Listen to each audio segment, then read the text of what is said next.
I always find the best comedy is a good drama. Yes. So when you first did this film, what was the purpose? Like you had to find the humanity in it first, especially with alien abduction. How did you approach that, making sure that's captured before we can jump off into the comedy? Yes. I grew up with my mom and my sister and my grandma, and I always felt very interesting the relationship that a daughter and a mom have. You know, the arguments, the way they talk, and I learned very young age don't get involved with that. But when we were writing the script, we always felt like our main character Hartley, she had to have a struggle, and it felt right. You know, she lost her grandma. She grew up with her grandma that she lost. Her mom is back in her life, and she has to deal with that around the whole things happening to the movie. So I felt like it's very realistic, humane thing to put in the story, and it felt like it shows the character grow, you know. And then therefore you could have fun with some of the comedy elements, now that you built that foundation. Exactly, yeah, and it just felt like, you know, I always loved that idea about like a girl's car broke in the middle of the desert, and a guy comes up, and he's alien, you know, like turned out to be an ultra-terrestrial. It just felt it's a perfect indie recipe, in my opinion. And with the desert landscape of the desert, it just felt like it's a perfect indie to make it here. Now, Olivia, what did you see in her that made you know that she was right? She was the only person that could play her. Yeah, Christina Heller, our producer and writer, she went through the casting, and we did open call, and we got thousands of Hartleys. And she was cool enough to just separate the best ones and show me. And when we saw Hartley, like we saw together, and it was like, that's the one. That's when we saw Olivia Blue. We like, that's Hartley right there, and it was just like we couldn't get over it. You know, like how perfect she played and honest she was with the character. Yeah. Okay, last question. You know, we don't want to give any plot spoilers, but what was the most fun moment for you on set? I gotta say, there's a lot of fun parts in the movie, but I really like the first day. It's just because it was the first day shooting, and I always dreamed to make a movie. Yeah. And then we go there, and everything goes so smooth. We had like 3 scenes to shoot throughout the day. Everything was nice. Everybody was happy. Everybody was prepared. Yeah. And it just felt like, okay, you know, this is happening. You know, it's happening. And it felt like I felt so full. You know, like I felt like, okay, I'm doing something cool. And it was, I cannot. It's one of my favorite days. I think it was one of my favorite days, yes. All right, so let's go back to the beginning. When you sat down to write a screenplay, you got a lot going on. You got drama, comedy, family, some aliens. What did you focus on first, structurally in your script? That is such a good question. I think ultimately we wanted it to have a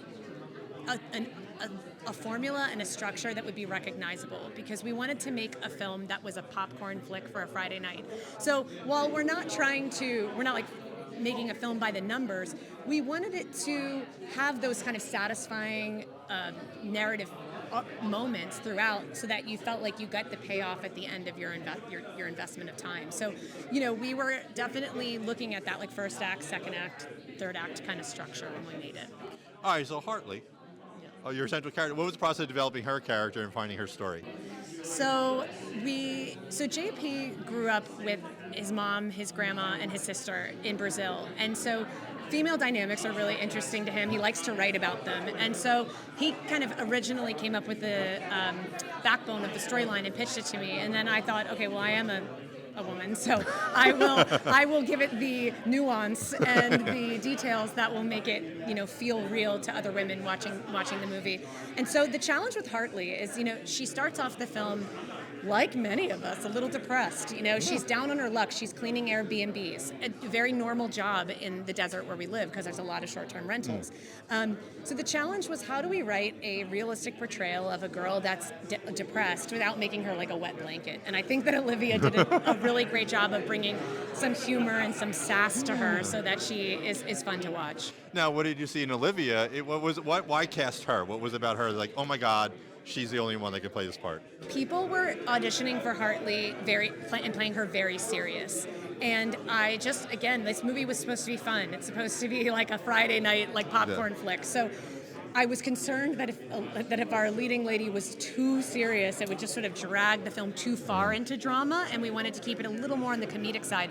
So Olivia has a very expressive acting style. She has like big beautiful eyes that like have a lot of character. And so when we saw her audition tape, she brought humor to Hartley that I hadn't seen in other performances, and we were like, we love her, we want to go with her. Obviously, her relationship with the alien is important. Yes. What was the process of developing that in the script and also on set?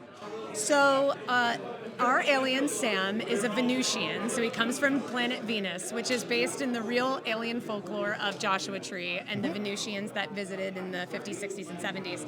So Venusians are human presenting, so we didn't have to worry about all of the makeup or special effects because our alien presents as a human. But in the casting, we were looking for somebody who brought a warmth to it and wasn't like too robotic. And so when Mike Manning auditioned, first of all, what like luck that we happened to get Mike Manning, and he just brought this childlike innocence and also warmth that we just knew was going to make Sam really lovable. From the writing, it seems a little too real to me. Are you telling me you have some experience with aliens? You did say you're from that area. I unfortunately have not yet had an encounter, but we haven't given up hope. We look at the sky every night, hoping that we'll see a UFO. How fun was the comedy part, though? You get to have all this great story. You go in alien stuff, but now you can just do some comedy bits. How was that? I love comedy. To be honest, I want to, like in future projects, I want to continue to lean into comedy. I love comedies, and because at the end of the day, life can be very heavy. I like film as a bit of an escape from that. All right, so then, last question. What was your favorite moment from the film? The moment that isn't a spoiler is the day that we shot at Giant Rock. So to your viewers, if you want to read a fascinating story, look up the history of Giant Rock in Landers. We went out there for the day. It happened to be a beautiful 75-degree day. The energy at Giant Rock is palpable, and we brought out, we had RVs and like camping gear, and we just had a beautiful day filming out there, and I think I'll always look back so fondly on that moment. All right, so when you first read the screenplay, what was it about the part your character said, you know what, I got to play this? I loved how complex she was. She's very funny. Hartley, I play Hartley. And, she's going through a lot, but she's also, like, really funny, and she has a nice bite to her, so I was really just excited to, like, dive into all of her layers. One of the things I just mentioned to your colleague, I think the best comedies are good drama at heart. Do you think you needed that kind of a little more complex character so you can actually have fun with the comedy? I think so. I don't think she's ever being funny on purpose, and it's like when life is rough, I feel like you want to make a joke about it and you need to just like lighten the mood. So I think that's where a lot of the humor comes from for her. And how did you build your chemistry with your on-screen alien friend? That's a great question. I mean, Mike did a great job. He reached out to me a lot, like kind of mimicked our dynamic in the script. He was like, if you need anything, I'm here for you. Like, he really just wanted me to like feel really safe and at home, and I think it translated onto the screen. Now, I find actors do their best when they draw from their own personal experience. So, are you saying you were involved with alien abduction? I can neither say nor deny. I have to plead the fifth on that one. No alien experiences for me personally, though, but we'll see. So, when you first read the screenplay, what was it about? Like, I had to play this character. So I love extraterrestrials. I love science fiction. I grew up on E.T. and Cocoon and Close Encounters of the Third Kind. I've never played an alien before. And he has telepathy, and I've never played a character that's had telepathy before. So all of that, and it was a good script. I mean, I play Sam in the movie. He's an alien, if you didn't get that yet. And he just, playing Sam was like a breath of fresh air. He has such a love for humanity. He's so optimistic. He's almost like the golden retriever alien. He loves you so much, and there's no reason why, but he does it anyway. And I just remember leaving set in Joshua Tree every single day with a smile on my face, feeling good. And I think right now, where we are in the world, I think we could use for a little escapism, a little positive reminders on just how wonderful we are to be stuck on this little rock in our solar system called Earth together. It's kind of magical. Now, obviously, you work a lot with Olivia in the scene. So what was it about building the chemistry with her to kind of create your relationship?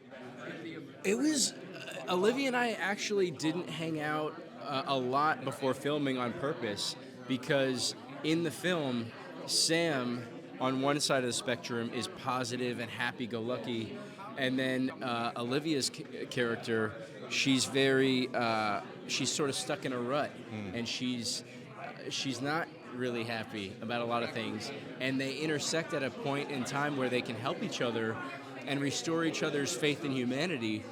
And so I wanted to have to work for it. I wanted to show up on set and be positive and try to pull her out of a funk. And she was wonderful. I mean, we had such a blast together filming. I would do 10 movies with Olivia. She was great. And JP, Christina, the whole crew, everybody was fantastic. Now, it sounds like you have a really good foundation for the drama and the character and relationships. Then how fun is that to take it off and then do the comedy?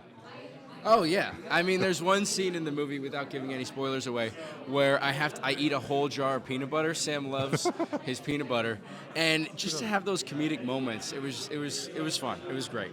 When you first read the script, what was it about it that said, I got to play in this movie? There was a part of her that was in me. I'm a single mom. I can pull from that. I also had a baby in the time when I needed my mom the most. So I could, some of the things that it was very relatable in the time. So do you have any particular favorite memories on set? So, like a moment, it's like, oh, this was awesome. My favorite part was when we were all in the van. I guess because we were all together and we got to like do a scene together, and it was squishy and it was funny, and we creatively figured out a way to drive this thing, and it was fun for me. Okay, so when you first read the screenplay, what was it about it that said, I've got to play in this? First of all, I really liked the character that I'm playing, and I fell in love with her immediately, and my best friend, Hartley, and I knew that I had to tell this story because also she's very this hippie desert girl, and I've always wanted to play that girl, and the fact that it's an alien movie, bonus. Comedy and aliens is always fun, but I find the best comedy is a good drama at its heart. Do you think you needed that, something where there has to be something real going on so you can actually kind of have fun with the comedy and the alien part? Absolutely. I mean, there's movies that are completely just pure fun and slapstick, and that's fine too. But this one actually goes to the depths of our hearts, and then it brings it back to the height, and the highest is the highest. Because, yeah, you're right. It is a very human experience. Now, not giving away anything. Yes. But is there a favorite moment you had in the film, like a scene or something like, it was like, without giving away stuff, is there something you really love? To be honest, I think I would say the last scene. I'm not going to say anything, but we had made a lot of memories, great memories for that, and I will forever treasure it in my heart. And maybe you'll have to see it to know what it is. What was it about the screenplay when you first read that made you want to play the character and be part of the film? The screenplay is so enjoyable. It's so beautiful, and there's this moment at the very end of the screenplay that sort of builds up in a communication between the alien and our female lead, and this thing is revealed, and then it happens at the end of the movie, and I don't want to give it away or anything, but the end of the movie, for me, it's just the most beautiful moment of freedom and light and love. What I always find the best comedy is a good drama at heart. Absolutely. Yeah, so do you think you need that so you could enjoy the comedy by having something that has something to say? Well, and I mean, like, comedy, you got to play it straight anyway. You know, that's what makes it funny, is if you play it straight. What is it? Tragedy plus time equals comedy. Right. So, but this movie has so much heart. It's filled with deep emotions and deep connections, and yeah, it's funny, and I suppose I'm sort of the comedic foil, in any number of senses, but it's a job I'm used to, so I'm happy to play the part. When you first read the screenplay, what was it about it that said, you know what, I got to play in this movie? Well, since I live in Pioneer Town and in the Joshua Tree area, the fact that it is such a love letter to like all the different sort of like archetypes of people that live out there. It's like I've sort of like called my place Wild Mojave, from the land of the durable eccentrics, and that really accentuates the people that live out there. So, like anybody from the Joshua Tree area, when they watch this movie, they're going to see parts of themselves in it.